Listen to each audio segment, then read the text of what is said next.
ஒரு வாரத்துக்கு முன்னாடியே வந்து ஆல் அவுட்னு சொல்றாங்க. ஆனா அவர் ஆல் அவுட் இல்ல, உயிரோடு இருக்காருன்னு ஒரு 4 நாளைக்கு முன்னாடி வீடியோ வந்துச்சு. ஆனா கடந்த ஒரு 3 நாளா பாத்தீங்கன்னா அவரை பத்தின செய்தி வந்து நெகட்டிவான செய்தி மட்டும்தான் வருது. மொசாடோட சீஃபும் நெத்தன்யாகும் தான் பேசிக்கிட்டு இருந்தாங்க கீழே பங்கர்ல. அடிபட்டு மொசாட் சீஃப் அவுட்ன்றாங்க.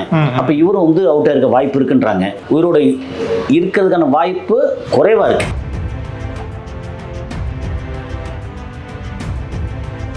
பிரைம் மினிஸ்டர் அங்க ஈரானோட பிரசிடென்ட் மசூத் பெசஸ்கியான் அவர்கிட்ட வந்து போன்ல இருந்து பேசியிருக்கிறார். பேசிட்டு 2 நாட்டோட உறவு, அப்புறம் ஸ்ட்ராட்டஜிக்கல் இது எல்லாமே பேசியிருக்காங்க. ஆனா ரொம்ப முக்கியமான விஷயம் என்னன்னா, இந்தியாவுக்கு பெர்மிஷன் அவங்க கொடுக்கல.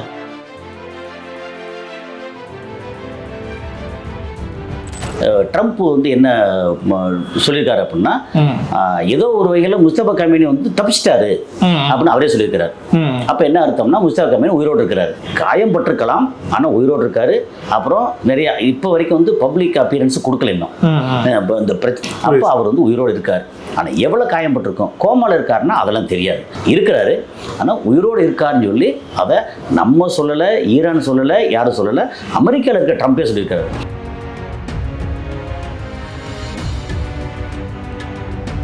இப்போ இஸ்ரேல் அடி வாங்கியிருக்கு, ஈரான் அடி வாங்கியிருக்கு. ஈரான் வந்து இஸ்ரேல் விட தாண்டி ஜாஸ்தி அடி வாங்கியிருக்கு. ஈரான் வந்து ரொம்ப அடி வாங்காம சட்டகாசங்காம அப்படிலாம் இல்லை, அடி வாங்கியிருக்காங்க. என்ன ஒண்ணு, ஈரான் வந்து கொஞ்சம் சீக்கிரம் எந்திரிச்சிருவாங்க. காரணம் அவங்க கையில வந்து என்ன இருக்கு. இஸ்ரேல் வந்து படான்னு சீக்கிரம் எந்திரிக்க முடியாது. காரணம் அவங்க வந்து இந்த வெளியில இருந்து வரக்கூடிய மக்கள், ட்ரேடு, டூரிசம் இதை நம்பி இருக்கு.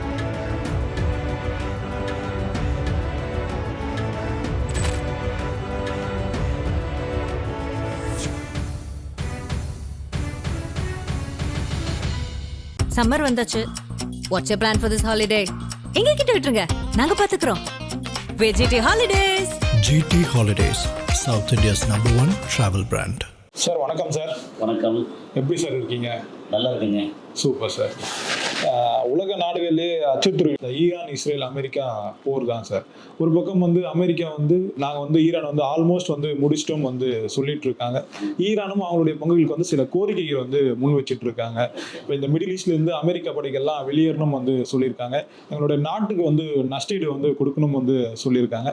இந்த போருடைய அந்த தற்போதைய நிலை குறித்து சொல்லுங்கள் சார். முதல்ல வந்து விசில் சேனல் நேயர்களுக்கு வணக்கம். இப்போ உங்கள் கேள்வி வந்து இப்போதைக்கு எல்லார் மனசுலையும் எல்லாரும் கேட்கக்கூடிய கேள்வி, இன்றைக்கி நிலைமை என்ன, எப்போ முடியும், நமக்கு பிரச்சனை வந்து ஏன்னா இப்போ வந்து நம்ம ஒவ்வொரு இடங்கள்லையும் இல்லாமல் நம்ம ஒவ்வொரு சமையலறைக்கும் பிரச்சனை வந்துடுச்சு. ஏன்னா குக்கிங் கேஸ் அந்த அளவுக்கு பிரச்சனை வந்துடுச்சு. அதனால் இது வந்து இன்னைக்கு வேணால் மேபி ஒரு வாரம் 10 நாளைக்கு குக்கிங் கேஸ் வந்து பிரச்சனை பெருசாக இருக்காது. ஆனால் இருக்குது. பட் ஒரு மாதிரி பேனிக் ஆக வேண்டிய சூழல் இருக்கு. அது இல்லாமல் இன்னும் ஒரு மாசம் வரைக்கும் நம்ம பெட்ரோல் டீசல் வந்து சமாளிச்சுக்க முடியும். இப்பவே நம்ம மக்கள் என்ன பண்ணிட்டாங்கன்னா, கார் எடுத்துட்டு போறதெல்லாம் தவிர்த்துட்டு பைக்ல இந்த மாதிரி கொஞ்சம் போக ஆரம்பிச்சு. ஏன்னா இந்த மாதிரி வருமுன் காப்பீடு திட்டம் தான் இந்த மாதிரி ஒரு சூழல்ல இன்னைக்கு ஆஸ் ஆஃப் நவ் இது வந்து பிரச்சனை ரொம்ப உச்சத்தில் இருக்கு. இப்போ அமெரிக்கா வந்து டெய்லி காலையில் ஈவினிங்கில் என்ன சொல்கிறாங்கன்னா, ஒரு பக்கம் வந்து ட்ரம்ப் என்ன சொல்கிறாருன்னா, 90% ஆல்ரெடி நாங்கள் எல்லாத்தையும் தவிர்த்துட்டோம், அவங்களுக்கு வந்து எந்த அட்மிஷன் கிடையாது, ஆயுதங்கள் எதுவுமே கிடையாது அப்படின்னு சொல்கிறாரு. அது போக அவர் வந்து பீட்டர் ஹெக்ஸட் இருக்காருல்ல, அவர் என்ன சொல்கிறார் வந்து, அவங்களாம் ஒன்றுமே இல்லை, நாங்களாம் எந்த அளவுக்கு அவங்கள வந்து அடித்து துவைச்சிருக்கோம் அப்படின்றாங்க. இப்படி மாறி மாறி அங்கே பேசிக்கிட்டு இருக்காங்க. ஆனால் அதே இடத்துல ஈரான் என்ன பண்ணுறாங்கன்னா, அவங்களோட இந்த ரிட்டாலியேஷன் சொல்லுவாங்க இல்லையா, பதிலடி, அதை பிப்ரவரி 28, மார்ச் 1 இந்த 2 நாள் வந்து கொஞ்சம் ஒரு மாதிரி கம்மியாக அமைதியாகிடுச்சு. அதுக்கப்புறம் வந்து ஈரான் அடிக்க ஆரம்பித்தது வந்து வெறுமனே இஸ்ரேல் மட்டும் அடிக்கலை. அப்புறம் ஈரான்லேருந்து கிட்டத்தட்ட 11,000 கிலோமீட்டர் தாண்டி அமெரிக்காவே அடிக்கிறதுக்கு வாய்ப்பு இல்லை. ஆனால் அமெரிக்கா தளங்கள் இருக்கு இல்லையா, அதை எல்லாத்தையும் குறி வச்சு அடி பயங்கரமாக அடிச்சுட்டாங்க. ஸோ ஆனால் இப்போ என்ன இன்னைக்கு கரண்ட் சுச்சுவேஷன் என்னென்னா, ஈரானோட கை வந்து கொஞ்சம் ஓங்கி இருக்கு. ஏன்னா அமெரிக்கா என்னதான் பண்ணாலும் அவன் நாட்டில் இருந்து இந்த பக்கத்தில் வந்து அடிக்கணும்னா அதை சுற்றியே வந்து அவனுக்கான தளம் இருக்கணும். ஓகே, இல்லை கடலில் வந்து அவங்க கப்பல்லாம் நிறுத்திருக்கணும். அதுக்கப்புறம் அவங்களுக்கான முக்கியமான அந்த அலை யார் அப்படின்னா இஸ்ரேல். இப்போ இஸ்ரேலில் வந்து அடி குமிச்சுட்டாங்க. என்னன்னா ரொம்ப முக்கியமாக ஃபர்ஸ்ட் என்ன பண்ணாங்கன்னா, அவங்களோட இடத்த பூரா அடிக்கும் போது முதல்ல ஒரு 300 ஏவுகணை போகுதுன்னு வச்சுக்கலேன், அதில் ஒரு 30 கூட கீழே விழாது.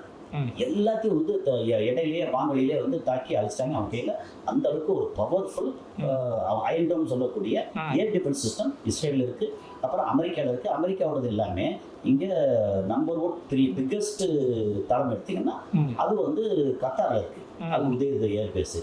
அதை விட்டாச்சுன்னா நீங்கள் வந்து ஒரு ஃப்ளீட் ஃப்ளைன்னு சொல்லி ஒரு மிகப்பெரிய நேவல் பேஸ் எங்கே இருக்குது அப்படின்னா இதில் பஹ்ரைனில், அதை விட்டாச்சா யூஏயில், சவுதி அரேபியாவில், குவைத்தில், இதில் வந்து ஓமானில், அதுக்கப்புறம் ஈராக்கு, ஜோர்டான், அப்புறம் சுற்றி உள்ள 27 இடத்துல வச்சுருக்காங்க. பெருசு எடுத்தீங்கன்னா 8. அதில் ரொம்ப பெருசு வந்து கத்தாரில். இதில் 27 இடத்துல அடிச்சுட்டாங்க. அப்போ அடிக்கிறது அந்த அளவுக்கு அவங்க கையில் ஆயுதம் இல்லை. அவ்வளோ ஆயுதமும் கையில் இருக்கு. இவ்வளோ அடிச்சது போக இப்போ எப்படின்னா முன்னாடி வந்து 200, 250, 300 அப்படின்னு அனுப்பிச்சது இப்போ வந்து 15, 18, 20, 25 அனுப்புறாங்க. ஆனால் 25 அனுப்பிச்சா 20 கரெக்டாக போய் விழுது. என்ன காரணம்னா அவங்களோட பெரிய ஒரு பாதுகாப்பு கவசம் சொல்லுவாங்க இல்லையா, கர்ணனுக்கு கவசம் உள்ள மாதிரி வந்து பாதுகாப்பு கவசங்கிறது ஏர் டிஃபென்ஸ் சிஸ்டம். இங்கே வந்து பேட்ரியட் அண்ட் தாட் அமெரிக்காவோடது.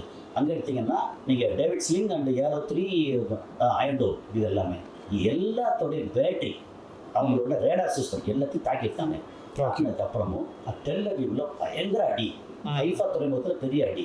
அது இல்லாமல் அங்கே வந்து பென்குயின் ஏர்போர்ட்டு, அப்புறம் பீர்ஷேபான்னு அங்கே இஸ்ரேலில், அது இல்லாமல் ஜெருசலத்தில் வந்து செட்டிலர்ஸ் ஏரியா. இப்போ இந்த மாதிரி எல்லாம் நிறைய ஆச்சு.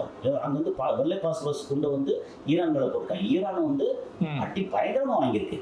4 வாட்டி வந்து அடிச்சுட்டாங்க. 4 வாட்டி வந்து இஸ்ரேல் அமெரிக்காவோட ஆயுதங்கள் பயங்கர ஆயுதங்கள் நிறைய அடி பயங்கரம் வாங்கியிருக்கு. அதையும் மீறி அவங்க வந்து அங்கங்கே பிரித்து வச்சு அதையும் அடிச்சுட்டு இருக்காங்க. அதில் இப்போ அதிகமாக பாதிக்கப்படுறதுன்னா இந்த அதாவது அமெரிக்காவுக்கு இணக்கமாக எடுத்துச்சுன்னா யூஏஇ, அது துபாய் ரொம்ப பாதிக்கப்பட்டிருக்கு. அது மக்கள் எதுவும் பெருசாக உயிரிழம் போவார். ஆனால் அது அந்த இடத்தெல்லாம் பயங்கரமாக அடிச்சுட்டு இருக்காங்க. அப்புறம் இதை விட அதிகமாக பாதிக்கப்பட்டதுன்னு எடுத்தாச்சுன்னா பஹ்ரைனோட கடற்படை தளம் ஃபுல்லாக அடிச்சு. இன்னைக்கு வந்து ஆஸ் ஆஃப் நவ் இன்னைக்கு வந்து ஈரானோட கை ஓங்கி இருக்கு. அப்போது அமெரிக்கா வந்து அந்த மக்களை சமாதானப்படுத்துறதுக்கு நான் வந்து ஈரானில் 90% இடத்தப்போ அம்யூனிஷன் போக அடிச்சிட்டோம், அதனால் அவங்க எதிர்க்க முடியாது அப்படி சொல்லி வாய் மூடுறாங்க. 4 இடத்துல வந்து டம்னு வெடிக்கிறாங்க. அப்போ எங்கேருந்து வராங்க அப்படின்னா அவன் அங்கங்கே வச்சுட்டான். மலைக்கு அடியில் அவங்க வந்து மிசைல் சிட்டிஸ் வச்சுருக்காங்க அந்தளவுக்கு. அது இல்லாமல் ரொம்ப முக்கியமாக இவங்களுடைய முக்கியமான ஒரு பிடிமானம் என்ன அப்படின்னா இந்த சோக் பாயிண்ட் ஹெர்மோஸ், ஸ்டேட் ஆஃப் ஹெர்மோஸ், அதை வந்து கையகப்படுத்திக்கிட்டு, ஏன்னா அது வந்து ஆக்சுவலாக ஈரான் பக்கத்தில் ஈரானுக்கு சொந்தமானது. அதில் எல்லா கப்பல் வந்து ஒரு நாளைக்கு வந்து ஒரு 100 140 கப்பல்கள் போகிறது. கிட்டத்தட்ட 2 கோடியே 10 லட்சம் 2 கோடி 20 லட்சம் barrel crude oil and natural gas அதெல்லாம் போனது. அதே மாதிரி ஏகப்பட்ட கண்டெய்னராக அரபு நாடுகளுக்கு இந்தியா பாகிஸ்தான்ல இருந்து மற்ற இடங்கள்ல சைனாவுக்கு எல்லாமே உணவுப் பொருள், மருத்துவ பொருள்லேருந்து வீட்டு உபயோக பொருள்லேருந்து எல்லாம் அங்கேருந்து போனது எல்லாமே இங்கே ஸ்டாப் ஆகி நிற்கிது. அப்படிங்கிறதாங்க.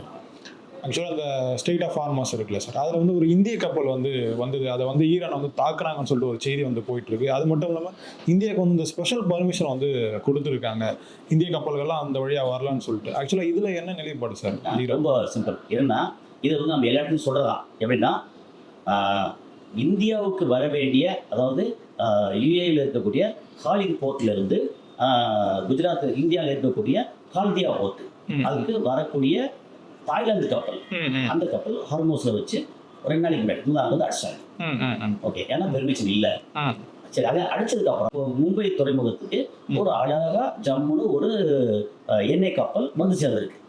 ஓகே, அப்போ இது உண்மையான வந்து சேர்ந்துருக்குதான். ஆனால் என்னென்னா அது வந்து மார்ச் 1ஆம் தேதி ஹார்மோஸை கிராஸ் பண்ணதுன்னு சொல்கிறாங்க. அப்போ பிரச்சனை ஆரம்பிக்க முன்னாடி அது ஆரம்பிச்ச நேரத்தில் கிராஸ் ஆயிடுச்சு, அதனால அடிபடலை வந்து அப்புறம் ஒரு மாதிரி அட்ஜஸ்ட் பண்ணி வந்து சேர்ந்துருக்கு.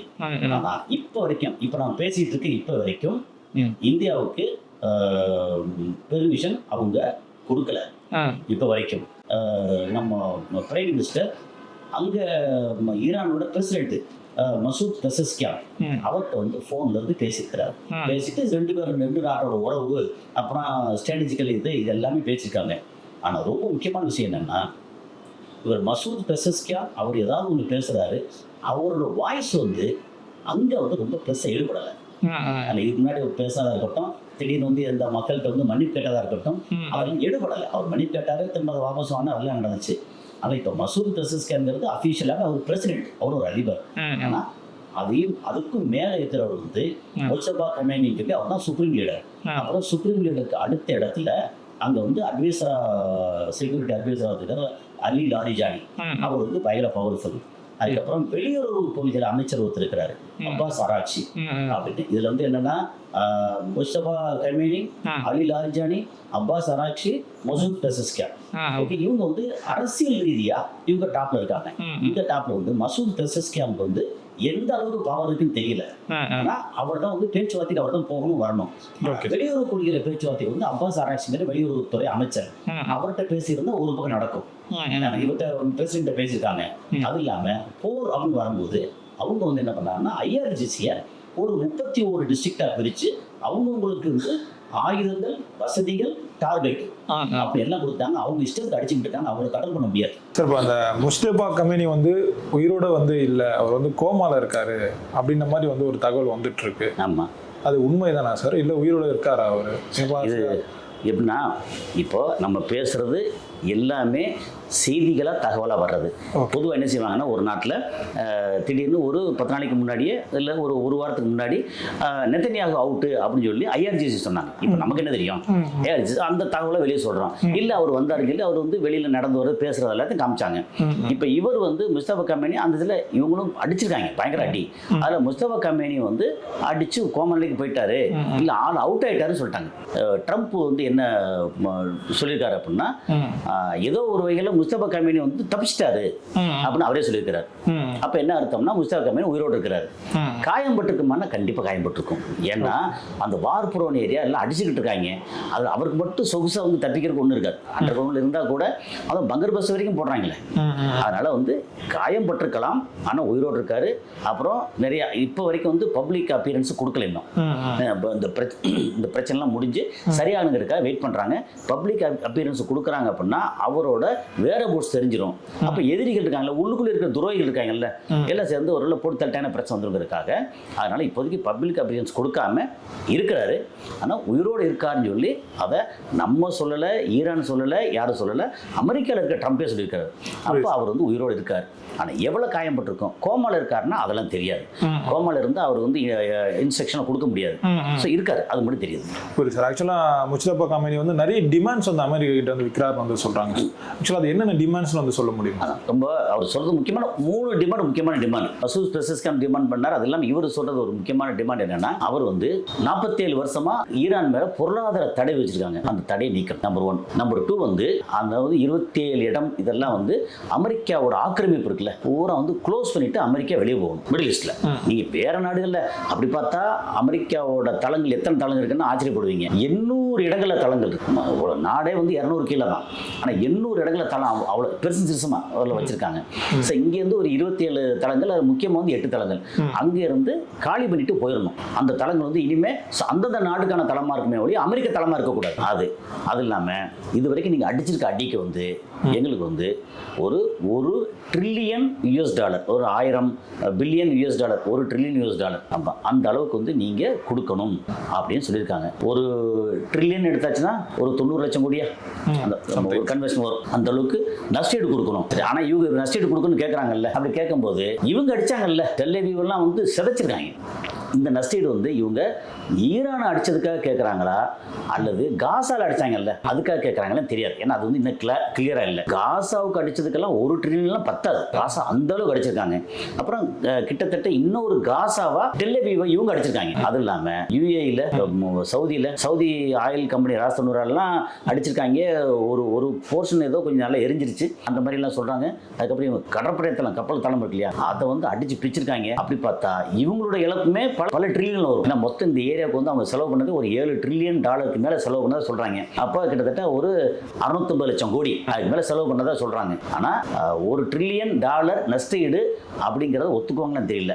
அப்புறம் இன்னொன்று கடைசி முக்கியமான ஒரு விஷயம் என்னன்னா, பாலஸ்தீனத்துக்கு தனி நாடு அங்கீகாரம் கொடுத்தாங்க. அப்படி கொடுத்தா இஸ்ரேல் கை கீழே இறங்கிடும். ஆமா, ஏன்னா தனி நாடு கொடுக்காம இருக்க வந்தா பக்கத்துல உள்ள அடிச்சுட்டே இருப்பாங்க. தனி நாடு கொடுத்தா இப்போ சைனாவோ, இந்தியாவோ, ஈரானோ, ஈராக்கோ அல்லது ஆப்பிரிக்கன் கண்ட்ரியோ சர்வதேச பிரச்சனை எல்லாம் வந்து அங்க உள்ள போய் அவன் எம்பசி வச்சிருவாங்க, அவன் இன்வெஸ்ட்மெண்ட் வந்துடும், அவன் போர்ட் வச்சிருவான், அவன் ஃபிளைட் ஏர்போர்ட் வச்சிருப்பான், அக்ரிமெண்ட் போட்டுருவாங்க.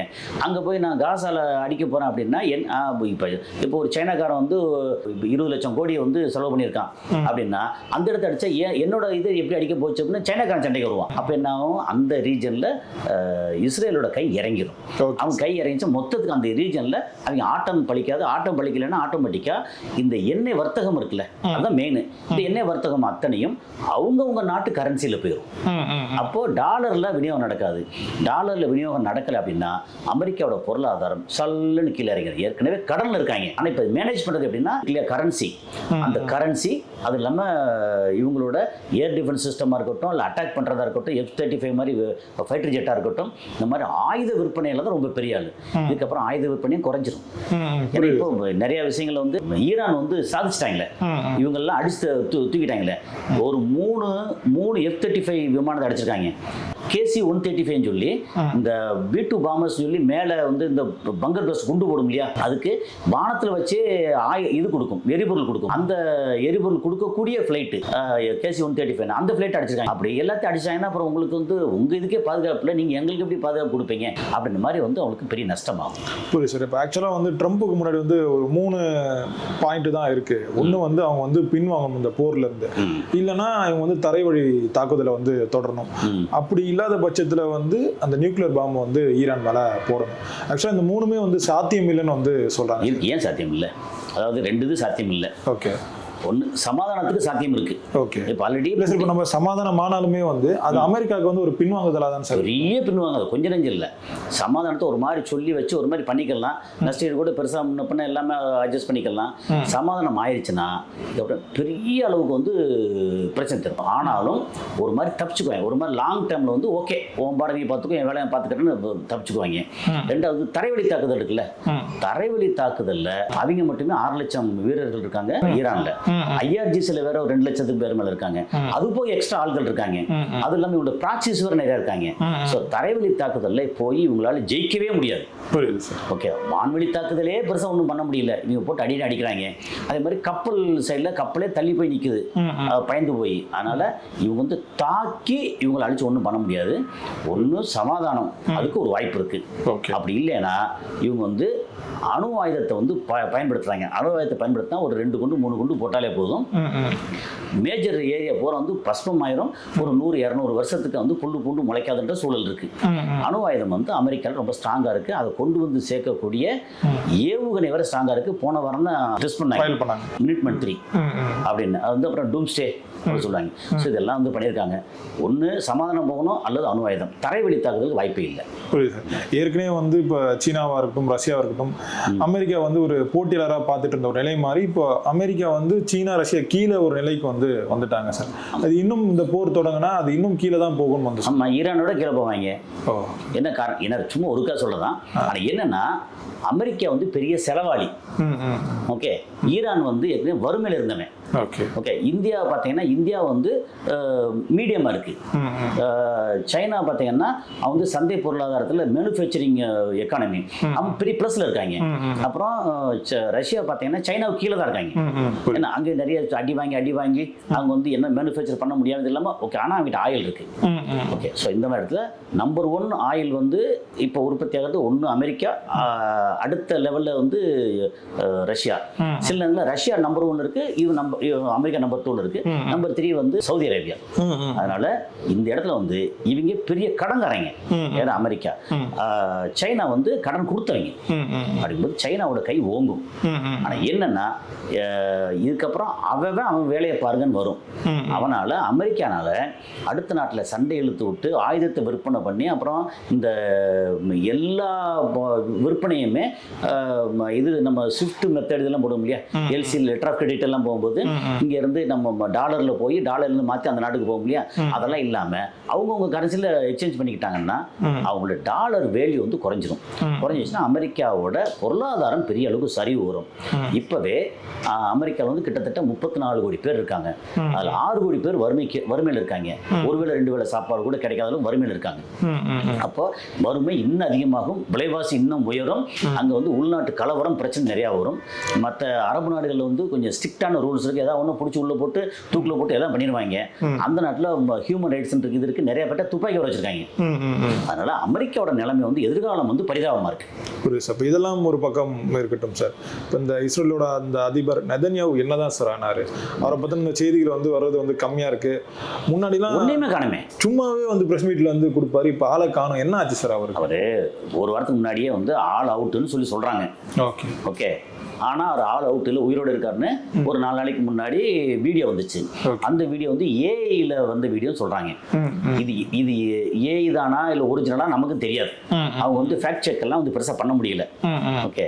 ஆனால் கடந்த ஒரு 3 நாளா பார்த்தீங்கன்னா அவரை பற்றின செய்தி வந்து நெகட்டிவான செய்தி மட்டும்தான் வருது. ஆனால் அங்கே இருந்து அவர் பென்கவீர் அப்படின்னு ஒருத்தர் இருக்கிறாரு. அவர் வந்து செக்யூரிட்டி இதில் சீஃப். அவரு குற்றுயிரும் கொலையுருமா இருக்காராம் அடிபட்டு. மொசாடோட சீஃபும் நெத்தன்யாஹூவும் தான் பேசிக்கிட்டு இருந்தாங்க கீழே பங்கர்ல. அடிபட்டு மொசாட் சீஃப் அவுட்ன்றாங்க. அப்ப இவரும் வந்து அவுட்டா இருக்க வாய்ப்பு இருக்குன்றாங்க. அதுக்கப்புறம் இன்னொருத்தரோட பையன் அவரு அவுட்டு. அப்புறம் நெத்தன்யாஹூ அண்ணன் ஏற்கனவே அவுட்டு அப்படின்னு பெருந்தலைகள் நிறைய அவுட்டா இருக்காங்க. ஏன்னா இவங்களும் போட்டு அந்த அளவுக்கு இந்த பேரேஜ் சொல்லுவாங்க இல்லையா, அதாவது மழை மாதிரி பொழிஞ்சது, அப்படி வந்து பயங்கரமா பொழிஞ்சிருக்காங்க. அங்க வந்து நிறைய இடத்துல இவர் நெத்தன்யாஹூ இருந்த வீடு ஆஃபீஸ் எல்லாம் தரமட்டமாகிருக்காங்க. இந்த நேரத்தில் அவர் உயிரோடு இருக்கிறதுக்கான வாய்ப்பு 50-50ன்னு வச்சுக்கலாம். எங்கேயாவது தப்பிச்சிருக்கலாம். இப்போதைக்கு வெளிப்பட்டா இன்னும் பிரச்சனை வேணாங்கிறக்க வெளிப்படலாம். அல்லது இப்போ வெளிப்பட்டா தான் மக்களுக்கு நம்பிக்கை வரும், வெளிப்படணும். இப்போ வரைக்கும் வெளிப்படலை அப்படின்னா அந்த நம்மளுடைய சந்தேகத்தை வந்து இன்னும் கொஞ்சம் அதிகப்படுத்துது. அஃபீஷியலா அவங்க வெளியே சொல்ற வரைக்கும், இப்போ வரைக்கும் ஐஆர்ஜிசி என்ன சொல்றாங்கன்னா அவர் வந்து நெத்தன்யாஹூ உயிரோடு இல்லைன்னு சொல்லிட்டு இருக்காங்க. என்ன அவங்க அப்படிதான் சொல்லுவாங்க. ஏன்னா இப்போ ஆப்போசிட்ல இருக்கிறவங்க வந்து அமெரிக்கா சொல்றாங்கல்ல, முஸ்தபா கமேனி வந்து உயிரோடு இல்லைன்னு சொல்றாங்கல்ல, அது மாதிரி அவங்க சொல்லுவாங்க. அதெல்லாம் தாண்டி உயிரோடு இருக்கிறதுக்கான வாய்ப்பு குறைவா இருக்கு. ஆக்சுவலாக இந்த கழுவுற மீன்ல நழுவுற மீன் வந்து சொல்லுவாங்க சார். ஆக்சுவலாக இந்த போர் ஆரம்பிச்சது வந்து இஸ்ரேல் தான் சார். இஸ்ரேல் வந்து ஈரானை தாக்குச்சு, அதனால மாற்றி இந்த போரான தொடங்குச்சு. ஆக்சுவலாக இந்த அமெரிக்கா உள்ளது வந்ததுக்கு அப்புறம் அமெரிக்கா வர்சஸ் ஈரான் இந்த போர் வந்து மாறிடுச்சு சார். அப்படி இருந்தாலும் இஸ்ரேலுக்கு வந்து ஒரு பெரிய பாதிப்பு ஏற்பட்டதுன்னு வந்து சொல்றாங்க சார். என்னென்ன பாதிப்புகள் சார் அங்கே ஏற்பட்டிருக்கு இந்த போரின் பாதிப்பு எடுத்தோம்னா? பாதிப்புன்னு என்ன வரும்? ஒன்று வந்து அவங்களோட ஆயுதங்கள் பூரா டெப்ளீட் ஆகி முடிஞ்சிடும். நம்பர் 2 வந்து அவங்களுக்கு வரக்கூடிய வருமானம் இருக்குல்ல, அது பூரா நின்றும். அதுக்கப்புறம் ஏற்கனவே இருக்கிற இன்ஃப்ராஸ்ட்ரக்சர் இருக்கு இல்லையா, அது பூரா அடிபடும். இதுதான் பாதிப்பு. அப்புறம் மக்கள் எவ்வளவு பேர் இறந்திருக்காங்கன்றது அதில் வந்து கண்ணாபுண்ணான்னு தகவல் வருது. இப்போ எனக்கே தகவல் தான், தகவல் வந்து சொன்னால் கூட வந்து எனக்கு வந்து ஆதாரம் கிடையாது. அங்கே பார்த்தா இதில் வந்து இஸ்ரேலில் யூதர்கள் கிட்டத்தட்ட 15,000 பேருக்கு மேலே வந்து இறந்துக்கிட்டே சொல்கிறாங்க. ஆனால் 8 பேர் 10 பேர் அவங்க சொல்கிறாங்க. ஓகே. நமக்கு வந்து நம்ம சொல்றது வந்து எப்படின்னா நமக்கு ஆதாரம் கிடையாது. ஆனா உறுதிப்படுத்தப்படாத தகவல், ஒரு கட்டடம் இவ்வளவு கட்டடங்கள் இடிஞ்சு விழுந்திருக்கு, அதுக்குள்ள இருந்த மக்கள் எப்படி பொழைச்சிருப்பாங்க அப்படின்ற அந்த ஒரு கேள்வி வருது. அதே மாதிரி சரி இவங்க தான் அடிபட்டுருக்காங்கன்னா, இங்கே ஈரானில் பார்த்தீங்கன்னா 12,000 பேருக்கு மேலே இறந்து பேருக்க சொல்கிறாங்க. ஆனால் அங்கே வந்து 1050 1500 அந்த ரேஞ்சில் சொல்லிட்டு இருக்காங்க. ஏன்னா ஒரு ஸ்கூலில் மட்டுமே 168 குழந்தைகள் வந்து இறந்து போயிட்டாங்க. அப்புறம் 12 டீச்சர்ஸு அப்படின்னா, அதுக்கப்புறம் வந்து ஹாஸ்பிட்டல் வேறு அடிச்சிருக்காங்க. அப்படிங்கும்போது அங்கே 1500 பேருக்கு மேலே வந்து அஃபிஷியலாகவே சொல்கிறாங்க. இவங்க அஃபிஷியலாக வந்து 100 கணக்கு கூட சொல்லலை. Okay sir. ஓகே. ஆனால் இந்த இறப்பு வந்து அதிகமாக இருக்குன்றாங்க. அது போக அமெரிக்காவோட நிலைகளை பூரா தேடி தேடி தாக்குனாங்கல்ல, அதுல ஆயிரக்கணக்கான ஆயிரத்தை ஜஸ்ட் தாண்டின அளவுக்கு அமெரிக்க வீரர்கள் இறந்து பேருக்கா சொல்றாங்க. ஆனா அவங்க சொல்றது 4 பேர் 5 பேர் சொல்றாங்க. நமக்கு இந்த நம்ம சொல்ற விஷயத்துக்கு வந்து ஆதாரம் கிடையாது. நமக்கு அங்கங்க கிடைச்ச தகவலை வந்து இங்க சொல்றமே ஒழிய இது தகவல் வந்து ராங்கா தான் பரப்புறது இல்லை. இப்போ அமெரிக்கா வீரர்கள் அவுட்டு, இஸ்ரேல் வீரர்கள் அவுட்டு, இவங்க வந்து ஈரான் வந்து சூப்பர், யாருமே சாகலை அப்படின்னு இல்லை. ஈரான்ல இவ்வளவு பேர் இறந்து போயிருக்காங்க, இங்கே இவ்வளவு பேர் இருக்காங்கன்னு டீட்டெயில் வந்து அந்த டீட்டெயில் சொல்கிறோம். அப்போ இஸ்ரேல் நீங்கள் உங்கள் கேட்ட கேள்விக்கு இஸ்ரேல் எடுத்தீங்கன்னா அங்கே டெல் அவீவ் வந்து நாசமாக போச்சு. ஹைஃபா போர்ட்டு அதுவும் பயங்கர அடி வாங்கியிருக்கு. பென்குரி ஏர்போர்ட்டு அதுவும் பிரச்சனையில் வந்து நிற்குது. நிறைய சிட்டிஸ் வந்து எல்லாம் போயிடுச்சு. அவங்களோட மெயின் இன்கம் என்ன இருக்குன்னா, நம்பர் 1 வந்து டூரிசம், அதுக்கப்புறம் சாஃப்ட்வேர், இந்த மாதிரி மெடிசின் ஐட்டங்களுக்கு ட்ரேடு, இந்த மாதிரி அப்புறம் போர்ட், ஹைஃபா போர்ட்லேருந்தும் அப்புறம் ஏர்போர்ட்லேருந்தும் வரக்கூடிய அந்த இது பண்ணுவாங்க, ட்ரேடிங் பண்ணுவாங்க இல்லையா, அந்த ட்ரேடாக இருக்கட்டும், அப்புறம் ஆயுத விற்பனை. ஓகே. இதில் ஆயுதம் இப்போதைக்கு அவுட் ஆகி போச்சா, கையில் இருந்து பூரா முடிஞ்சு போச்சு, உங்கள் ஆயுதம் வந்து உங்களே நீ காப்பாற்றல, எங்களை எப்படி காப்பாற்றும் அப்படின்னு அயர்ன் டோம்கெல்லாம் இனி வந்து பெரிய அளவுக்கு இது கிடைக்காது, ஆர்டர் கிடைக்காது. ஏன்னா இந்தியா மாதிரி வேற வேறு நாடுகள்லாம் வந்து அவங்க ஆர்டர் கொடுத்து வாங்கினா தானே அவங்களுக்கு வருமானம் வரும், அந்த ஆர்டர் கிடைக்கும். ஸோ ஆயுத விற்பனை குறையும், ஜீரோ ஆகாது, பட் குறையும்.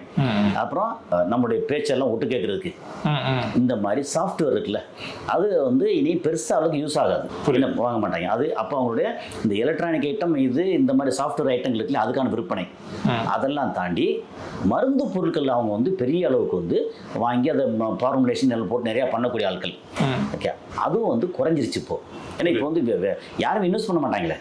ஸோ வெளியிலேருந்து வர இன்வெஸ்ட்மெண்ட் கிடைக்காது, டூரிசம் வராது, அங்கே மேனுஃபேக்சர் நடக்காது, ட்ரேடிங் நடக்காது. இப்போ அப்போ அவங்களோட பாதிப்புன்னு ஏற்கனவே போன வருஷம் 12 நாள் போர் நடக்கும் போதே இஸ்ரேலோட பாதிப்பு வந்து கிட்டத்தட்ட 150 லட்சம் கோடிக்கு மேலே பாதிப்புன்னாங்க. அது ரொம்ப பெருசு அந்த சின்ன நாட்டுக்கு. இப்போ அதை விட தாண்டி போயிருக்கணும். அப்போ அதை வந்து எந்திரிச்சு வரணும்னு வச்சுக்கோங்க. ரொம்ப சின்ன கம்பேரிசன் தான். இப்போ இஸ்ரேல் அடி வாங்கியிருக்கு, ஈரான் அடி வாங்கியிருக்கு. ஈரானும் வந்து இஸ்ரேல் அதை விட தாண்டி ஜாஸ்தி அடி வாங்கியிருக்கு. ஓகே, ஈரான் வந்து ரொம்ப அடி வாங்காமல் சட்டகாசங்காமல் அப்படிலாம் இல்லை, அடி வாங்கியிருக்காங்க. என்ன ஒன்று, ஈரான் வந்து கொஞ்சம் சீக்கிரம் எந்திரிச்சிருவாங்க. காரணம் அவங்க கையில் வந்து என்ன இருக்கு. இது இஸ்ரேல் வந்து படான்னு சீக்கிரம் எந்திரிக்க முடியாது. காரணம் அவங்க வந்து இந்த வெளியிலேருந்து வரக்கூடிய மக்கள், ட்ரேடு, டூரிசம் இதை நம்பி இருக்கு. புரியுது சார். அதனால எந்திரிச்சு வர்றது கஷ்டம். பெரிய அளவுக்கு பொருளாதார ரீதியாக நமக்கு தெரிஞ்சு இப்போ சமாதானமாகி ஒன்றுமே இல்லை அப்படின்னு முடிஞ்சா கூட இவங்க வந்து ஒரு 5 வருஷத்துல எந்திரிச்சிருவாங்க. இல்லை சார், இப்போ மிடில் ஈஸ்டில் வந்து ரொம்பவே பவர்ஃபுல்லான ஒரு கண்ட்ரியாக இருந்தது தான் சார் இஸ்ரேல். இப்போ வந்து எல்லா சைடும் வந்து இஸ்ரேலை தாக்குற ஒரு நிலைமை ஏற்பட்டிருக்கு சார். நேற்றைய தினம் கூட இந்த லெபனான்ல இருந்து இந்த தாக்கின செய்திகள்லாம் நம்மளால் பார்க்க முடியுது. இன்னொரு பக்கம் காசால இருந்து அட்டாக் வந்து பண்ணிட்டு இருக்காங்க, ஈரான் அட்டாக் பண்ணுறாங்க. இப்போ இஸ்ரேலோட நிலைமை ரொம்ப மோசமாக இருக்குன்னு வந்து சொல்கிறாங்க சார். அதாவது இன்னும் கொஞ்ச நாள் போனால் இஸ்ரேல் என்ற ஒரு கண்ட்ரி இருக்காது. இஸ்ரேல் இருக்கும், இந்த மாதிரி வந்து பவர்ஃபுல்லாக இருக்காது. அதாவது ஒரு சிங்கம் வந்து சுற்றி எல்லாத்தையும் கடிச்சிட்டு இருந்தது. சிங்கம் வந்து கொஞ்சம் ஒரு மாதிரி கொஞ்சம் அடங்கி போகும்போது இந்த கழுதை புலிகள்லாம் இருக்கும்ல, சுத்தியே போட்டு பயங்கரமா கடிக்கும்ல, அது மாதிரி இப்போ இஸ்ரேல் அப்படிங்கிற ஒரு நாடு வந்து அங்க இருக்கிற ஹெஸ்புல்லா, இங்க இருக்கிற காசால இருக்கக்கூடிய ஹமாஸ், அப்புறம் இங்க அடிச்சாங்க ஏமன்ல அடிச்சாங்க, அங்க கூட ஹூத்திஸ், அதுக்கப்புறம் இங்க நிறைய இதுல சிரியால வேற அடிச்சாங்க அங்க இருக்கிற ஆட்களையும், அப்புறம் ஜோர்டான் அடிக்க மாட்டாங்க, இப்போ சிரியா, லெபனான் அப்படின்னு இப்படி சுத்தியே பயங்கர அடி எல்லாம் அடிச்சாங்க. அப்புறம் பெரிய அளவுக்கு வந்து ஈரான்லயும் அடிச்சாங்க. இப்போ அவங்க கை கொஞ்சம் லேஸ் இறங்க மாதிரி தெரிஞ்ச உடனே இந்த ஈரான் வந்து அவங்களுடைய அந்த கண்ணுன்னு சொல்லுவோம் இல்லையா, எப்படின்னா அந்த ஏர் டிஃபென்ஸ் சிஸ்டத்தோட பேட்டரி அண்டு ரேடார் இதெல்லாம் அடிச்ச உடனே இப்போ இவங்க எல்லாம் கழுதை புலி மாதிரி எரிச்சு வந்துட்டாங்க. வந்து இந்த பக்கம் அடிக்கிறாங்க, அங்கே அடிக்கிறாங்க. முன்னாடி அவங்க வந்து ராக்கெட் அனுப்புவாங்க, மிசைல் கிடையாது, ராக்கெட்டு. அந்த ராக்கெட் வந்துச்சு அப்படின்னா ஒரு 10 கிலோமீட்டர், 15 கிலோமீட்டர், 20 கிலோமீட்டர் அந்த மாதிரி போகிறது ராக்கெட். என்ன ஒரு சின்ன பைப்பில் வச்சுட்டு அடிப்பாங்க தெரியுமா, வீடியோ பார்த்துருப்பீங்க. அது போன உடனே தடுத்துரும். இப்ப தடுக்கிறதுக்கு வழி இல்லை, போறது பூரா விழுது வெடிக்குது. அப்படிங்கும்போது சுத்தியே போட்டு இப்ப அடிக்கிறாங்க. நேற்று நீ என்ன அடிச்சல, இன்னைக்கு நான் உன்னை அடிக்கிறேன் அப்படின்னு அடிக்கிறாங்க. அதனால இப்போ இஸ்ரேலோட எதிர்காலம் இருக்கு இல்லையா, அது வந்து உண்மையிலேயே பெரிய கேள்விக்குறிதான். அதே மாதிரி இந்த பாலஸ்தீனத்தை வந்து தனிநாடு ஆக்கணும்னு வந்து சொல்லியிருக்காங்க ஈரான் அவர்கள். ஈரான் வந்து அதான் முக்கியமான கோரிக்கை, அது தனிநாடு ஆக்குனாங்கன்னா இஸ்ரேல் அதுக்கப்புறம் வந்து வாழட்டவே முடியாது அப்படிங்கிறது தான். இப்போ ஏற்கனவே வந்து நிறைய செலவுகள் வந்து இஸ்ரேலும் பண்ணியிருக்காங்க, அமெரிக்காவும் பண்ணியிருக்காங்க. இது இன்னும் போக போக இந்த கடன் வந்து அதிகமாகிட்டு தான் போகும்னு வந்து சொல்றாங்க. இன்னொன்று, இனி வெளியே கடன் அதிகமான கூட வெளியிலேருந்து யாரும் கடன் தரமாட்டாங்க இனிமேல். இது வரைக்கும் கடன் கொடுத்தாங்கன்னா சரி, நாளைக்கு எப்படி வந்து 4 இடத்துல சண்டை உண்டாக்கி ஆயுதத்தை விற்று காசு கொடுத்துருவான்னு நினைக்கலாம். இப்போ அதெல்லாம் வராது, இப்போ மொத்தத்துக்கே மாறிடும். சார், ஆக்சுவலாக இந்த போர் வந்து இன்னும் ஒரு 10 நாள் தொடர்ந்தாலே வந்து இது பெரிய ஒரு பாதிப்பை வந்து உலக நாடுகளில் வந்து ஏற்படுத்தும் வந்து சொல்றாங்களே சார். அதாவது உலக நாடு மற்ற நாடுகளுக்கு எவ்வளவு பாதிப்பு வருதோ இல்லையோ, இந்தியாவுக்கும் இந்த அரபு நாடுகளுக்கும் பெரிய பாதிப்பு வரும். ஏன்னா இந்தியா வந்து பெரும்பாலும் இந்த கேஸு அண்டு குரூட் ஆயில் அது மெஜாரிட்டி இங்கே நம்பி இருக்கு. ஆனால் குரூட் ஆயில் கூட ஓரளவு வந்து இங்கே இதுலேருந்து ரஷ்யாவிலேருந்து வாங்கிக்கலான்னு இருக்கு. அதனால அதில் ஓரளவு பாதிப்பு இருக்கும், ஆனால் கேஸ் பாதிப்பு பெருசாக இருக்கும். ஓகே ஓகே, இது இந்தியாவுக்கு. அப்புறம் என்ன, கேஸ் பாதிப்பு வருது, அப்புறம் டீசல் பெட்ரோல் விலை இதாக இருக்குது அப்படின்னா வெறுமனே போக்குவரத்து மட்டும் இல்லாமல் இண்டஸ்ட்ரீஸ் இருக்கு இல்லையா, அது எல்லாமே பெரிய அளவுக்கு பாதிக்கும். அப்படி பாதிக்கும்போது நம்மளுடைய பொருளாதாரம் பெரிய அளவுக்கு பாதிப்பு வரும். மக்கள் வந்து ஒரு மாதிரி அண்ட்ரஸ்ட் ஆயிடுவாங்க. புரியுது சார். ஆமாம். இப்போவே வீட்டில் வந்து பெண்மணிகள்லாம் பார்த்தீங்கன்னா ஐயோ இப்படி இல்லையா, அப்புறம் ஹாஸ்டல்லாம் மூடுறாங்க. இதில் வந்து ஹோட்டல்ஸ் பார்த்தீங்கன்னா சைனீஸ் ஐட்டம் ஃப்ரை ஐட்டம்லாம் கிடையாது அப்படின்னு இது இப்போவே ஆரம்பிச்சிட்டாங்க. ஓகே, அப்படி இருக்கும்போது நம்ம இந்தியாவுக்கு வந்து கேஸ் பிரச்சனை, அதனால பொருளாதாரம் ஓரளவு ஆனாலும் சமாளிக்கும். ஆனால் அரபு நாடுகள் வந்து உணவுப் பொருள் எல்லாம் அந்த ரூட்லாம் போயாகணும். அப்போ உணவுப் பொருள் இல்லாமல் கஷ்டப்படுவாங்க அப்படிங்கிறது தான். ஆக்சுவலாக இந்த பொருளாதாரம் வந்து பாதிக்கிறது வந்து இப்போ மற்ற நாடுகளை வந்து நம்மளால பார்க்க முடியும் சார். இப்போ இந்த இஸ்ரேலில் இருக்க அந்த பேங்கையும் வந்து ஈரான் வந்து தாக்குறதா ஒரு செய்தி போயிட்டு இருக்கு. அது என்னன்னா, ஈரானில் இருக்கக்கூடிய அவங்களுடைய பேங்கை இஸ்ரேல் தாக்குனாங்க. Israel America. அப்போ என் பேங்கை தாக்குனேன்னா ஓன் பேங்க் எங்கெல்லாம் இருக்கோ உலகம் பூரா அவங்க பேங்க் தான் இருக்கு.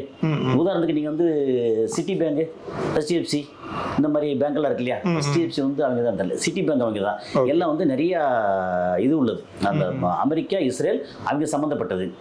அதை தான் உலகம் பூரா வச்சிருக்காங்க.